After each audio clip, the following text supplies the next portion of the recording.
A man destined for greatness. He was one simple shot away from winning the Olympic gold medal until he shot the wrong target. This week, Rut Daniels joins me on...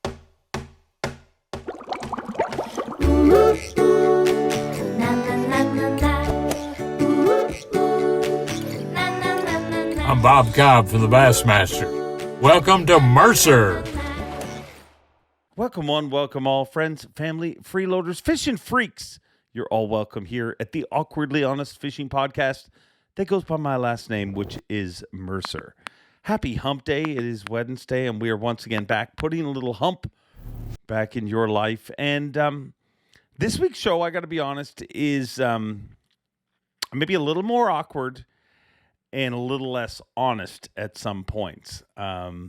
But I am joined by somebody who you don't hear from a lot.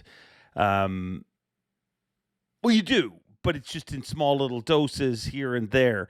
But this story is incredible. I mean, he was literally one simple shot away from winning the Olympic gold medal, and he shot the wrong target. I don't know how it happened, but really what it resulted in is one of the most, what is the word I'm looking for? One of the most intriguing, polarizing outdoor personalities that we've ever seen. Some people love him, some people hate him. He has just finished a tour where he had lineups of people willing to meet him. And I consider us very lucky to get this interview just because he normally doesn't do these kind of things. And I hope you guys will enjoy this. But we're going to dig a little deeper and find out just exactly who in the world Rut Daniels is and what he's trying to accomplish. Because the successes he's had in his life, you take away that obvious misstep at the Olympics, I think he's doing pretty good for himself. But you don't have to take it from me. Let's not waste any more time. Let's join our guest right now, Rut Daniels. How are you, Dave?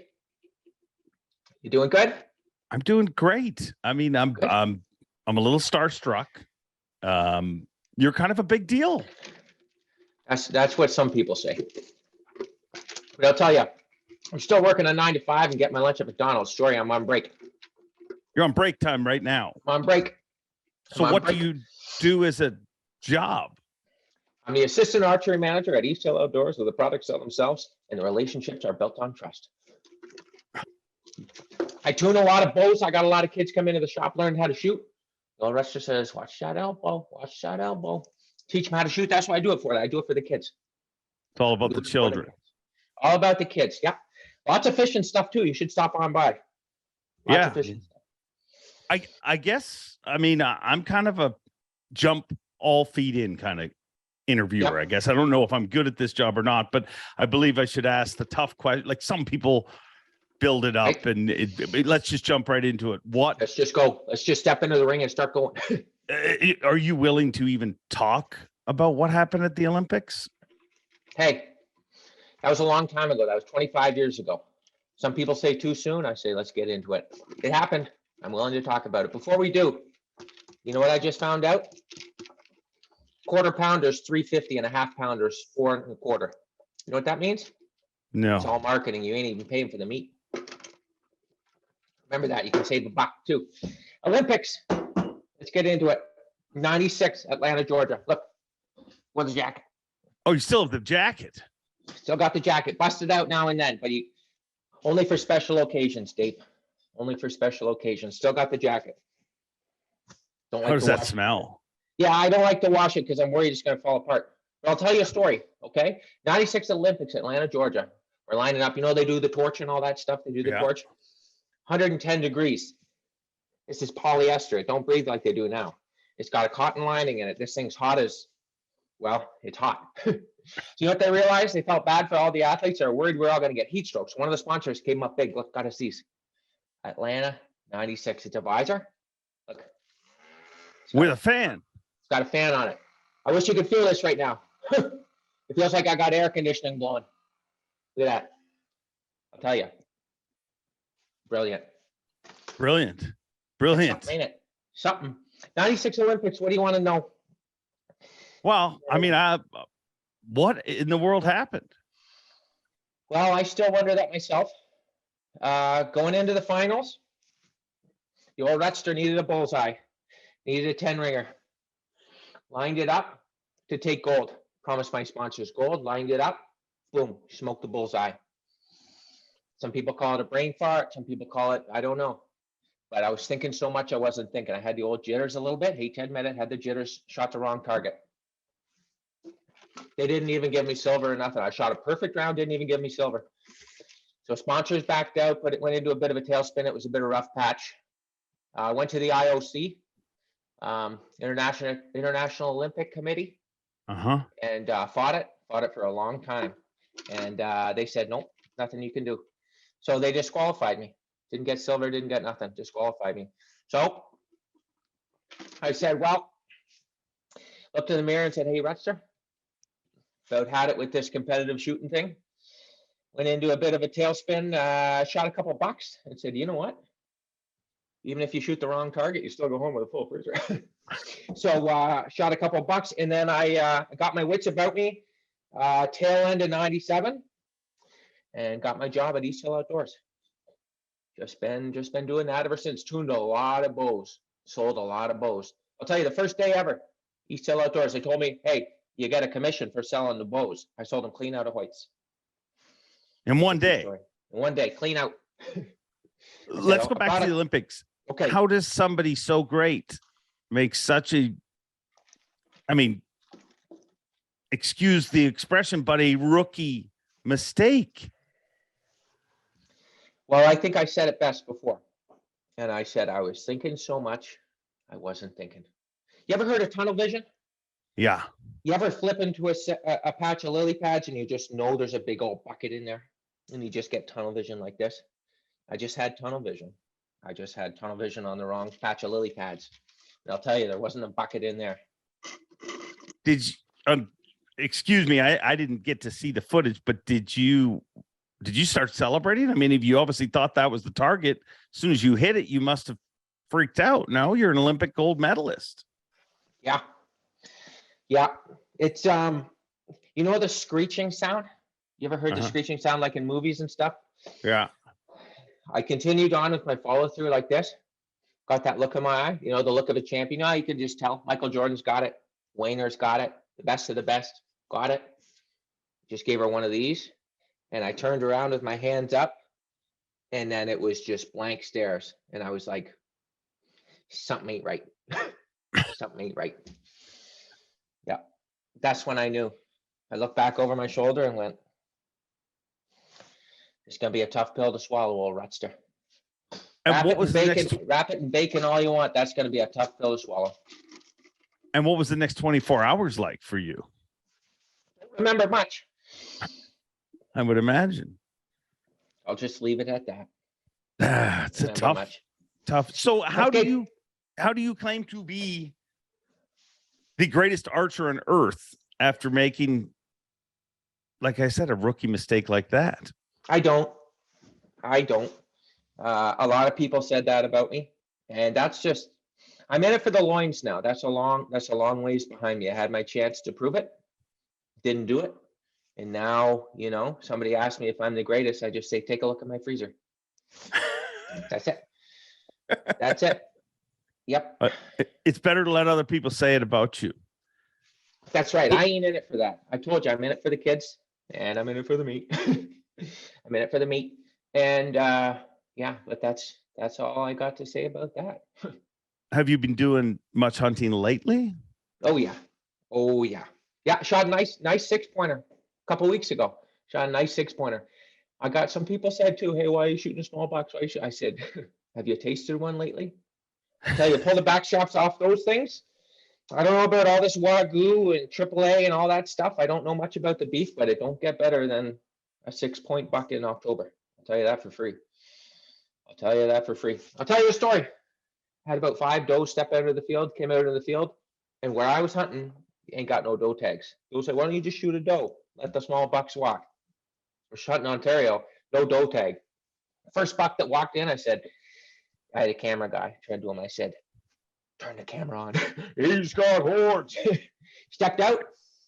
He was at, I don't know, I knew he was close to 20, ranged him, went to draw like this, and he turned around and walked straight away. He walked straight away.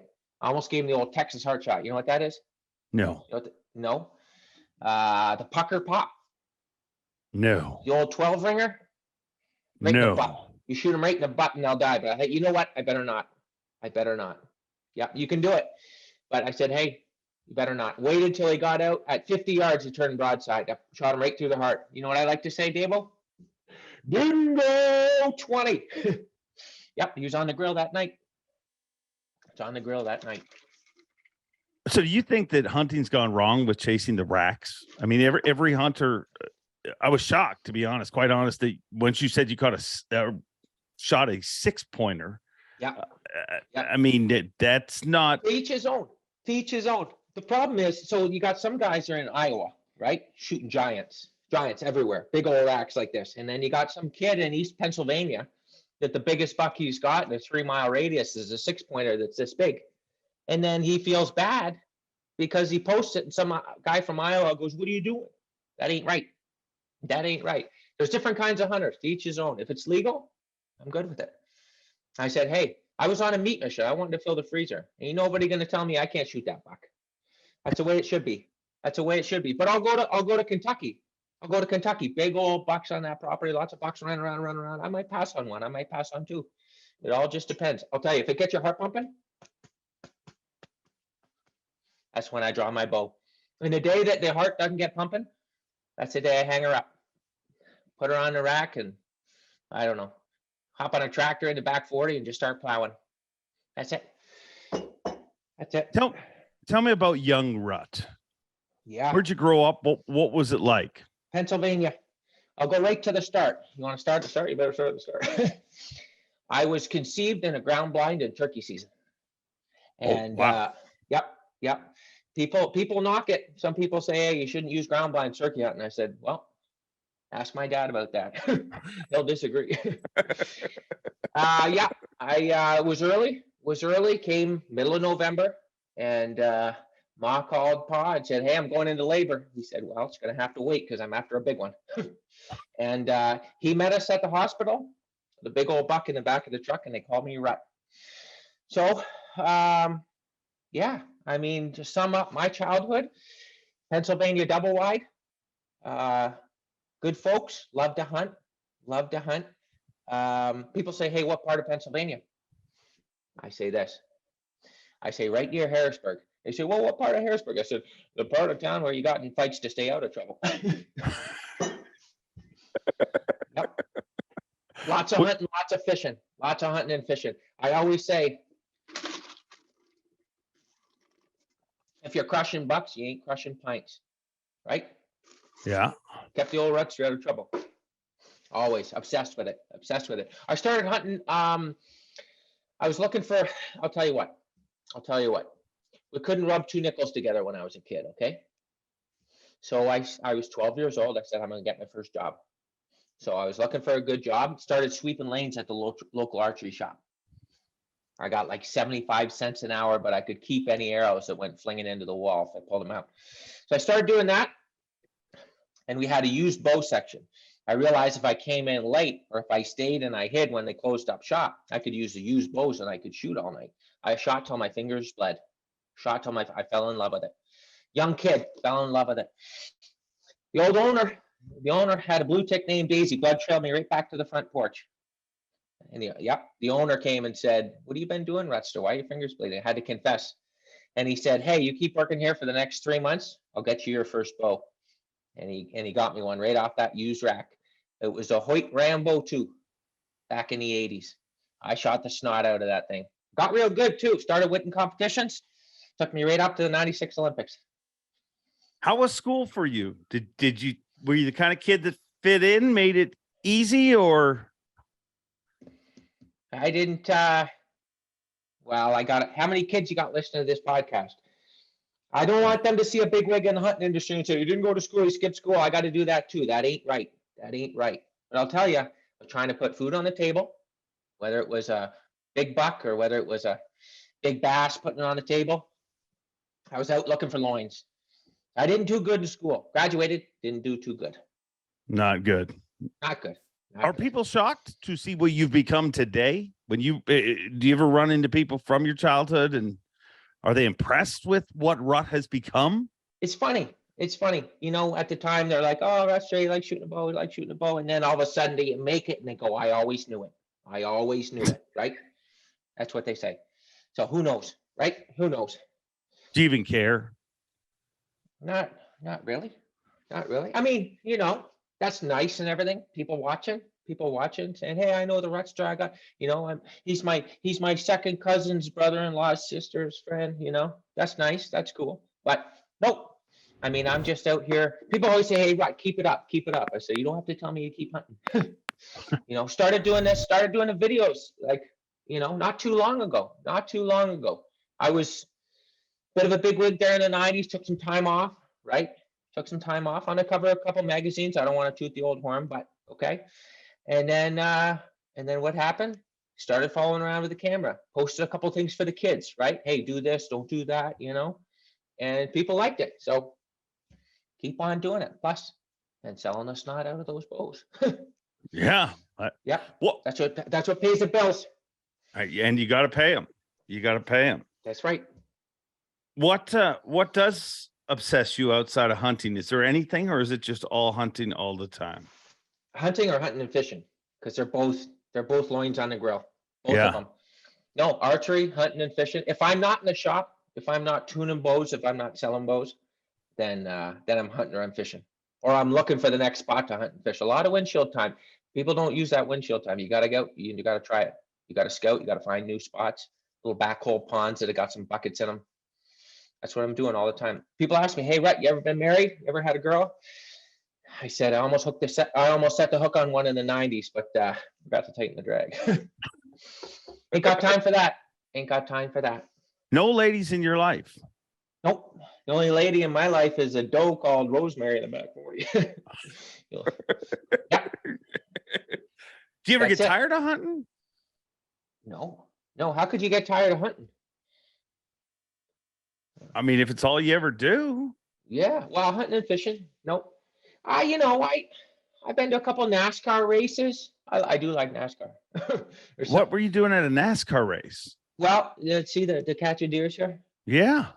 Yeah, they're partner, and they sent me to a NASCAR race in Nashville, Tennessee. They had the big logo on the front of the car. You know what I mean? The big logo on the front of the car. They sent Rutster there, and boy, oh boy, was that something. What was the reaction from that crowd like? Well, I got to be honest with you. I gotta settle with you.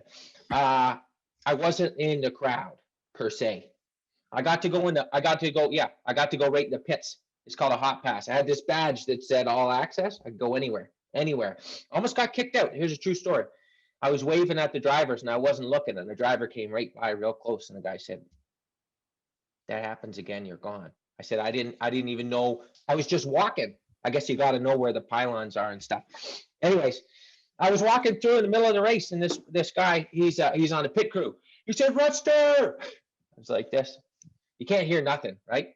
So he waves me down, comes in, he says, hey, I want you to give a shot on my gun. You know the guns that they're like an air gun, the torque wrench. Yeah. For the tires. I got to go right in. Yeah, exactly. That's it. Cars flying by like this. That was pretty cool. So I'd like to drive a NASCAR at some point. They got these things you can go to. You can get in a NASCAR and drive them.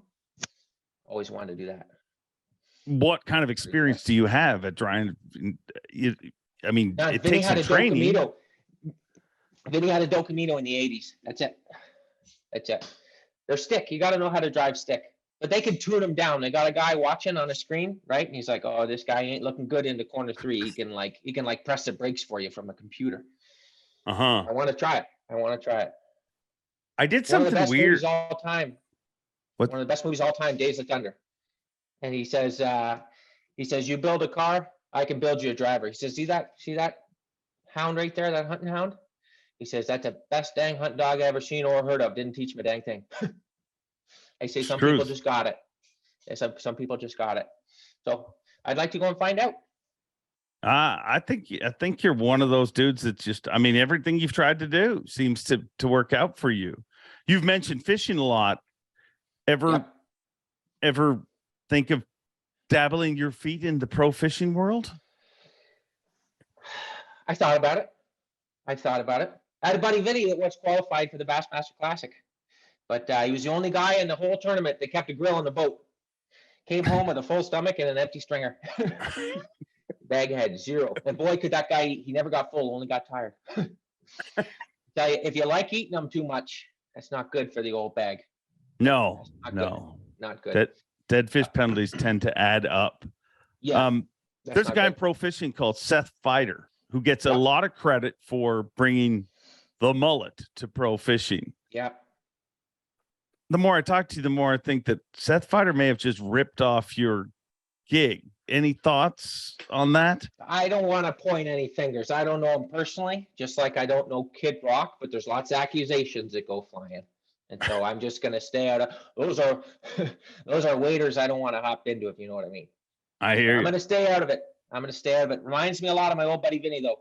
Good guy.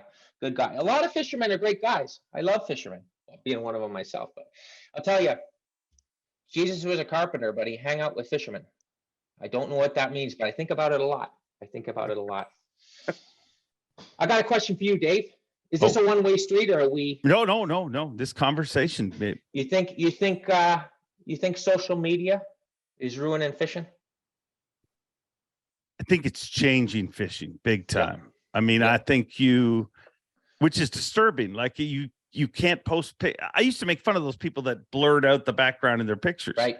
Turns out those people were the smartest people out there, because nobody's looking at you holding the fish. They are literally, if they could remove you from the picture, they would. A lot of pressure on spots because of social media. What's your take on it?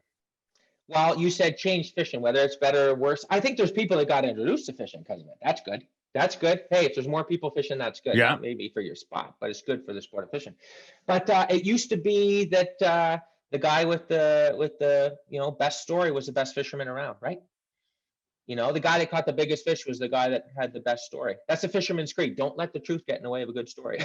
And now it's the guy with the longest arms catches the biggest fish, and it ain't because he casts the farthest either. Guy with the biggest arms catches the biggest fish. So hey, I know a lot of guys are out there just looking for a pick for the gram. Well, that ain't right. Got to be out there. You got to enjoy the moment. Yeah. So, I don't know. It's changed for sure. It sure just has. Like hunting's changed. But how's hunting changed? Same way. Same thing. Everybody up in your stuff. Yeah. Do it for what you want to do it for. If you want to throw them back, that ain't right, but throw them back, Yeah. So, yep. It's all about the gram. Hey, that's just my opinion, but it ought to be yours. Yeah. You've met a lot of strange, not strange, but I told you I did some stuff for this chat that I normally don't do. Normally I just have a conversation with fishermen, but you're kind of a big deal, so I thought I'd do a little research. You were recently on Jay Cutler's podcast. Yeah. Cutler. That guy can throw a football. Boy, can he throw a football. Yeah. And with what, Eric Trump? Yeah. And Matty Pittman, Meat Church. So I got a call. They said, hey, Rutster, doing a podcast. This is from Jay, right? Doing a podcast. And I heard that Eric Trump is a big fan. I said, well, that's great. What can I do for you? And he said, I want you to come in and I want you to surprise Eric. He don't like surprises, but I got a feeling if it's the old Rutster, he's going to like surprises. So I went in and did the podcast. So we're talking about hunting, about fishing. I'll tell you, Eric, he loves to hunt. Everybody says Don Jr. is the big hunter and everything, but I'll tell you, Eric loves to hunt. He makes his own rifles. In his garage, he makes long distance rifles. I don't know if I'm supposed to say that. They got eyes and ears everywhere, but he in his garage, he's got a shop and he makes long distance rifles. And guys shoot competitions with them. Tell me if that's not an outdoorsman, I don't know what is. Yeah. So he said, hey, Rutster, I got a great brookie spot. Do you like catching brookies? I said, you're not going to believe it when I say this, but it's my second favorite fish, freshwater fish, next to muskies. I'll tell you, not a lot of guys have tasted muskies, but boy, are they good. You eat muskies. I'm just kidding. I'm just kidding. There'd be a hit out on me if I said that. There'd be a hit out on me. The muskie guys are nuts. I'm just kidding. Okay, well, brookies. And he said, yep, there's a spot. The military trains their snipers. It's only closed one day of the year. It's on Christmas. If you can come on Christmas, I got a great brookie spot for you. And I said, hey, that's a sacrifice I'm willing to make. Down in Washington. Yeah. So you're going to go fishing with them? Yeah, we'll see. Yep. What is your favorite fish if it's not the muskellunge? Oh boy, muskies are dinosaurs. It's different. They, when they say muskie hunting, that's true. Muskie hunting's true. Boy, oh boy. There's something about, you know what? I love catching smallmouth bass when they're real aggressive. When you got big smallies, when you got footballs, when you got pigskins that are aggressive, boy, are they fun to catch. But brookies are up there. One of the prettiest fish. They like to fight. They're a whole bunch of fun. And they're just pretty. There's something about a brookie. I don't know. You can't explain it. When you say it to somebody, you can see it in their eyes. I can't explain it any other way. But some guys will look at you with a blank stare and be like, largemouth or nothing. Then other guys will be like, I smell what you're stepping in. They're a unicorn. They're very different. Different. Yeah, that's what I like about them. Yep. Halloween this week. What kind of candies does Rut hand out for Halloween, or do you partake? Gosh, no, no, I don't really get into that stuff. I'm probably going to be at the shop, to be honest. Close up the shop. That's it. Put a bucket, whatever's on sale at Walmart, put a bucket out on front step, and probably the first two kids are going to clean it out, but I did my civic duty. Yeah. I dislike people that turn the lights off. I think it's wrong. I don't care if you don't have kids. Something ain't right. Yeah. No, you gotta leave the lights on. Yeah. You must see some weird stuff in the woods. The amount of time you've spent there. Seen a few things. Yeah. Gosh. What's the weirdest thing I ever seen in the woods? Oh, I don't know. That's a tricky one.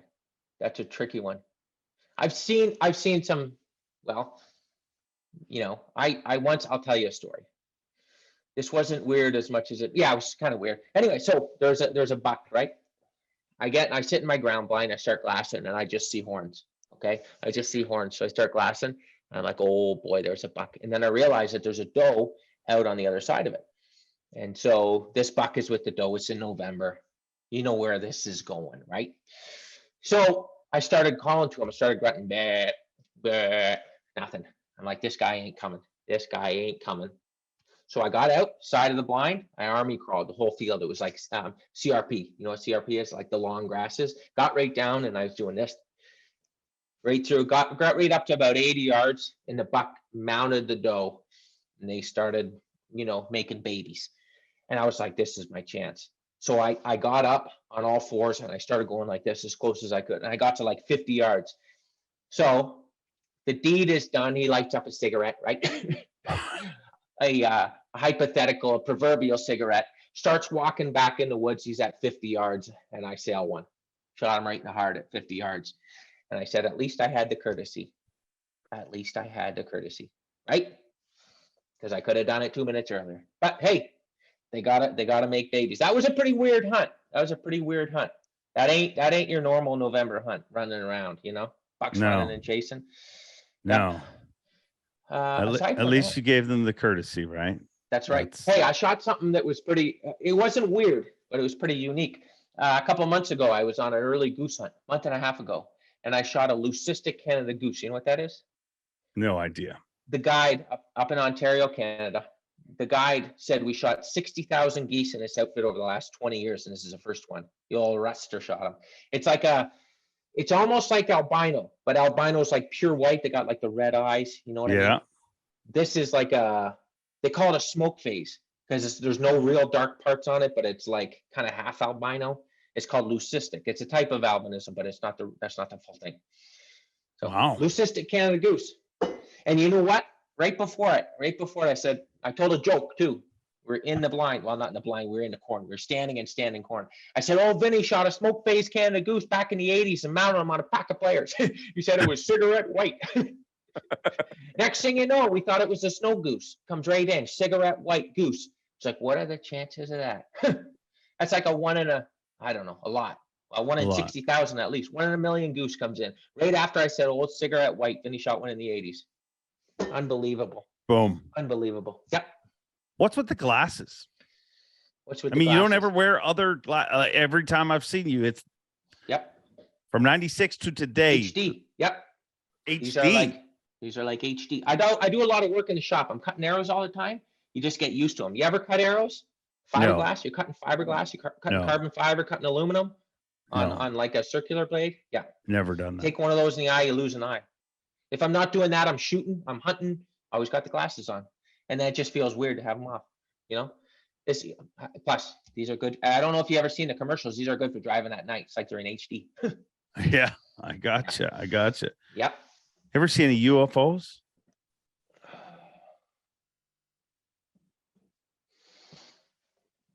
That's a topic I'm not going to get into. I'll talk about the Olympics. I'll talk about hunting. I'll talk about fishing, but that's why I'm not going to go there. That gets heated. That's like talking politics, except for like times two. You ever talk politics on a podcast? No. Okay. It gets heated, right? People lose their jobs and stuff. You look at those conspiracy theorists, those people around Area 52, they'll try to cancel you. So I'm just going to go, no religion, no politics, no UFOs. How about Sasquatch? Will you I'll tell discuss you that? what, if he's real, I'd like him to be real, but if he's real, he's the hide and seek champion of the world. No doubt. No doubt. I'd like him to be real. I would. I think one of these days he's just gonna show up on a trail camera or something. You know, they say the evidence is sketchy, but maybe he's just blurry. You ever think about that? Maybe he's just blurry. That's how he looks. Makes sense. Yep. That's what I like about you. You think outside of the box. You think different than most people. Have you always been like that your whole life? I guess so. I've always thought this way. You're a lot of people's hunting idol. A lot of people's favorite. I mean, I've seen pictures of people lining up to get your autograph. Yep. Who's Rut's favorite hunter? Who's your idol? Oh boy. Well, I'd say it's hard to point to anybody that's had more of an impact than old Freddie Bear. Yeah. Old Freddie Bear. You know those old videos from like the 70s or 60s or 50s or whenever it was? It was like they're barely in color. Yeah. He's sitting there at like 12 yards with a recurve, and he's shooting grizzly bears with a recurve. And it's like, this guy's really something. I'll tell you, he's done more for archery than anybody else. So I'd have to say the old Freddie Bear. It's a good one. What a beaut. Oh, it doesn't get any more. How about you? Who's your Wayne Gretzky? Are you more of a Mario Lemieux guy? No, I'm a Wayne Gretzky guy. Okay. Who is actually the only celebrity in my entire life that my wife wishes she took a picture of me when I saw Wayne Gretzky, because we were in a restaurant in Vegas and he walked past and I was like, I mean, it's Wayne freaking Gretzky. He's the great one. Yeah, he's a great one. And I walked out and I saw 3 American dudes. As a Canadian, I'm like, wow, that's Wayne Gretzky. It's kind of telling that he was in Vegas later on. You heard he likes to gamble. Yep. But I walked out and there's 3 American dudes that are like, he's some hockey player, I think. I heard them over. I mean, didn't even know who the great one was. Right. No. Yeah. But if I had to pick, an angler, there's a bunch of them. There's so many of them. Al Linder was a big influence growing up. Yeah. I mean, still is. Yeah. As far as a host, as far as I was a big Denny Brower fan. I mean, it goes on and on. Since you went Fred Bear, I'm gonna have to go only one. Okay. Ray Scott. He invented the sport. I mean, without him, there is no I mean, there might be tournaments, but they are not what they are today. They are not the hoopla and the excitement that's around the Bassmaster events today. So I'm going Ray Scott. That's my idol. Okay. That's strong. Fair. Strong. Real strong. I thought you were going to throw Bob Azumi at me there for a minute. I thought you were going to throw Bob Azumi at me. Yeah. I like Bob. Bob's good. Bob just retired. Congratulations on a great career. Yep. But I'll tell you, Bob had me on his show once, and he took his biggest guest in size, proportion, put him in the smallest life jacket possible, in the smallest boat possible. But I didn't care. I'm like, I'm doing a show with Bob Azumi. Right. So we went out, and he caught more than me that day. I'll admit it. But we both hammered him. He probably caught 60 fish. I probably caught 50 fish. That's a good day. Yep. Incredible day. We were on a back lake. And then I remember the moment, that morning it's going to air. And I was still living at home with my mom at the time. And my mom said, hey, we're going to make bacon and eggs. We're going to watch my son on Bob Azumi. Because to me, a big deal. That's a big deal. Once that show aired, I was going to, magazines were going to show up, all sorts of, my career was going to explode. And I watched the show, and I catch exactly 2.5 bass on that show. When he edited that show together, Bob catches 50, I catch 2.5. And I only say a half because you can see in a montage of him catching them, there was one moment where you could see, and I called him up, and I'm like, Bob, what the? And he's like, well, I don't know if you understand, but it's the Bob Azumi real fishing show, not the Dave Mercer. So that's why I started Facts of Fishing. Sorry, fair is fair. I'm just picturing you like this in your life jacket. You ever seen Chris Farley, one of the greatest movies of all time? You know where I'm going with this? That guy in a little coat. That guy in a little coat. No offense. Hey, no offense taken. If I was a bass, everybody Bob would want to catch me. Bob. Well, I'll tell you what. If I ever have a fishing show where I got a bunch of guests on, I wouldn't do you like that. That ain't right. No. Young lad like you trying to get a start. I mean, it's about the kids. The kids. Fanny packs. Yep. Are they once again a thing, or have they always been a thing? Name a more convenient bag than a fanny pack. Name it. Especially for an archery guy, because you got all your Allen wrenches and your tools and your ticks and your, all those things, peep sights, all that kind of stuff. People say, hey, Rut, what's in a fanny pack? I say, it depends on what I'm doing. Not everything I got always has pockets. This jacket's got great pockets, but if you ain't got pockets, then what are you gonna do, right? So convenient. Look at this. Oh, I've been doing some shooting, sighting in my rifle or something. Huh? Sitting beside a guy on a plane. Sitting beside a guy on a plane, didn't want to talk. That'll happen. Yep, right in my pocket. What do you have to say to people that just say that's a man's purse? Never thought of it that way. It's not a purse. Purse goes over your shoulder. It's got all fancy stuff on it. Look, that's just pure handy dandy. Look at that. Sign autographs for the kids. Uh-huh. Tell that to the kids. Tell the kids it's just a purse. Yeah. Kid got an autograph out of it. Yep. I'm ready for it to come back, and I'm surprised it hasn't come back I think you need to lead it. I think you need to lead it. You just need to lead it. Like I say, when you're hunting, you just got to lead the bead. You ever get out duck hunting, Dave? No. No? You live on a lake, though. I do. People duck hunt all around my house. Yeah. They wake me up on Saturday mornings. Yep. That's what I say. You just got to lead the bead. It's just like Wayne. We're talking about Wayner. You know what Walter said to him when he was a kid? Don't go where the puck is. Go where the puck's going to go. And that's what you got to do when you're duck hunting. You got to shoot where the bird's going to be, not where the bird is. That's why I say lead the bead. What is your favorite kind of, if you could only hunt one animal the rest of your life, what would it be? Oh boy. Well, whitetail's like the bass fishing of hunting, but I'd have to say duck hunting. And I'll say, because even a bad day, a bad duck hunt is still a good duck hunt. That's why. Sometimes bad deer hunts are just bad deer hunts. You're all alone in the tree. It's nasty. You can fall out of the tree. There's all kinds of stuff going on. But a good duck hunt, you got someone there with you normally, even if it's just a dog. And you're watching the sun come up.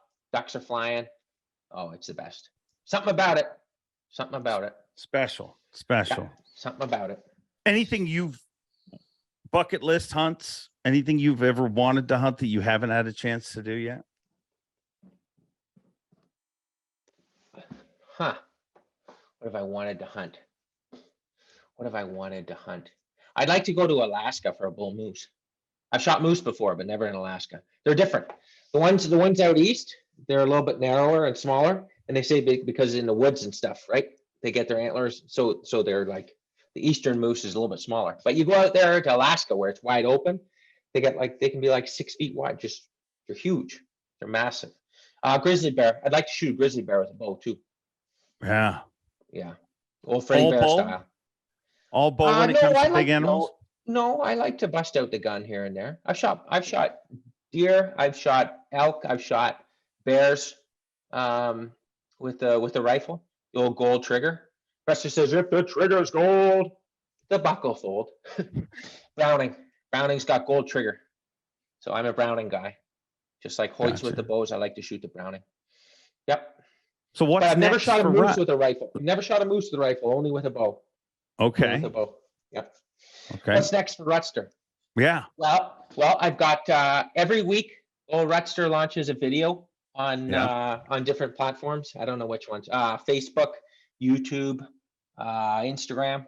I don't really do a lot of that stuff, but they get posted there. And then 12 episodes too. Got the Rut Daniels show on YouTube, and those are a little bit longer ones. Those are like 5 minutes. That's like the whole hunt, right? Yeah. So more of that. We got 12. We only launched 2 episodes so far this fall, so we got a bunch more episodes coming out. Bear hunting, turkey hunting, stuff like that. And then the weekly, we do a lot of fishing. So we've been talking. Maybe the Rutster should get into some real fishing episodes. Like 10 minutes long. Yeah.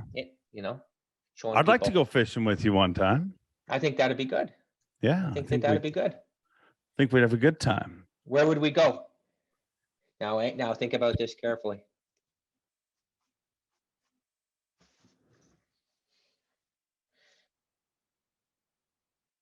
Okay, I'm done thinking. It all Where are we depends. going? It all depends on the time of year. I mean, if it's right now, we're going to Lake Erie. We're going to Lake Erie. I mean, I caught a 712 there last week, and Lake Erie or Thousand Islands. You're either going one direction or the other. That's where I'm going.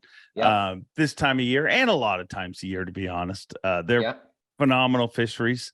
But that's going Bay of Quinte soon too. Bay of Quinte, if you want some walleye, real soon. I'd like it to get a little colder. Get those big mamas coming through.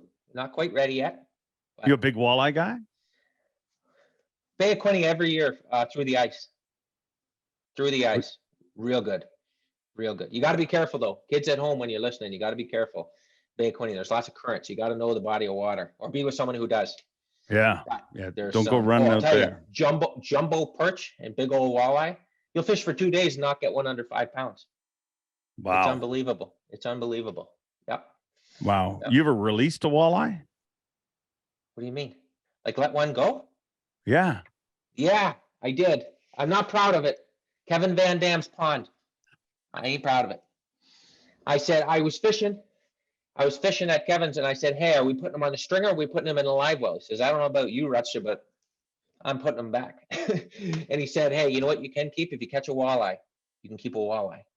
There was a couple of walleye in his pond, and sure enough, right in the end, caught a walleye. I said, where's the pan? He said, get the net. I said, get the net, get the pan. He said, you should probably let him go. I said, okay, all right, we let him go. But that guy, oh boy, can that guy fish. Pretty good. Kevin, yep. He almost took my camera guy's head off with a hook set. Boy, can he set the hook. Hauled him right in sideways. I said, hey, you want to fight? Join the army. I'm here for the loins. Just skips him right across the water like this. Yep. Time is money. Yep. Especially in the bigs, What's the best advice you've ever gotten in your life, Rut? Well, I said one earlier that's pretty good. Never let the truth get in the way of a good story. That's pretty good advice. That's a good one. They said, here's another one. Don't sweat the petty stuff and don't pet the sweaty stuff. That's another good one. What else? Yeah. Hey, that's good advice. That's great advice. Sound advice. That's about it.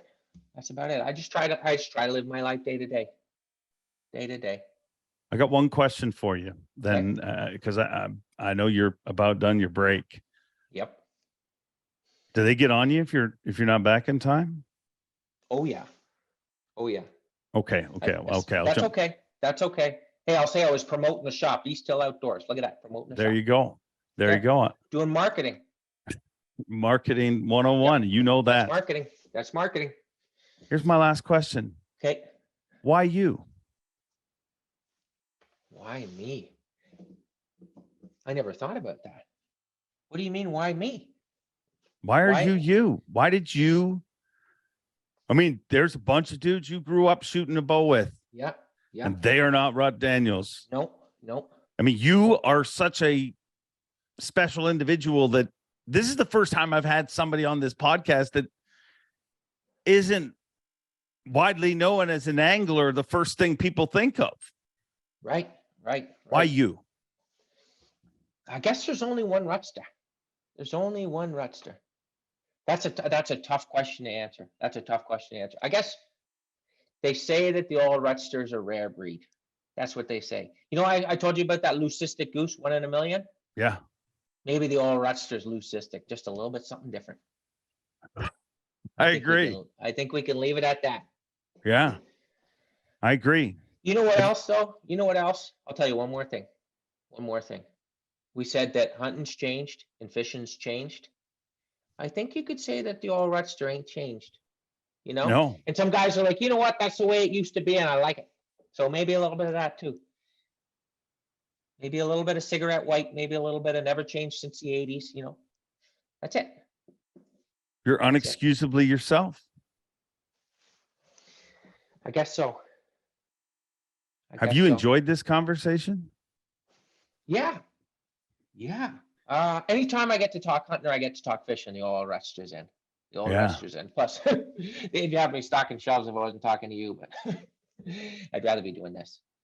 Well, I appreciate you taking the time to do this, and I hope people enjoy it because you've let us inside one of the greatest mysteries in outdoors competition. Not just. I appreciate it.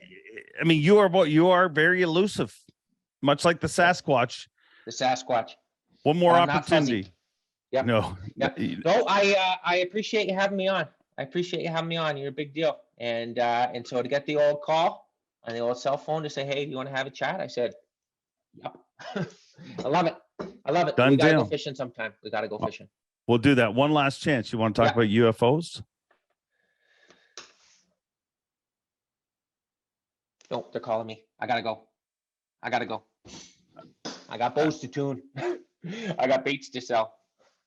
These Senkos are flying off the shelf. Can you believe that? One of the best baits all time. You can't keep them on the shelf. Good luck at work, Rut Daniels.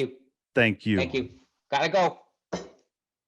I told you it was going to be a different show, and it definitely was.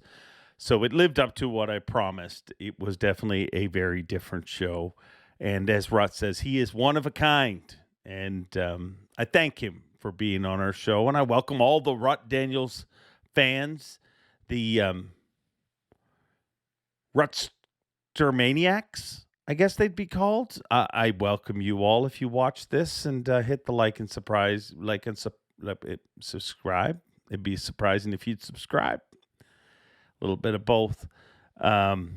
Like, subscribe, all that stuff. And I'm leaving here to head off to Port Aransas, Texas for the Yamaha Redfish Cup Championship, where I'll be hanging out with some Elite Series pros, some Redfish pros.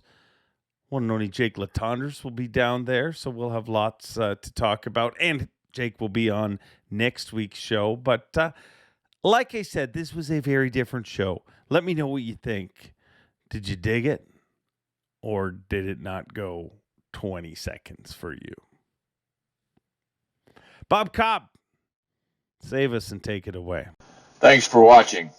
Please like, comment, and subscribe, because Bob Cobb of the Bassmasters told you to. You hear?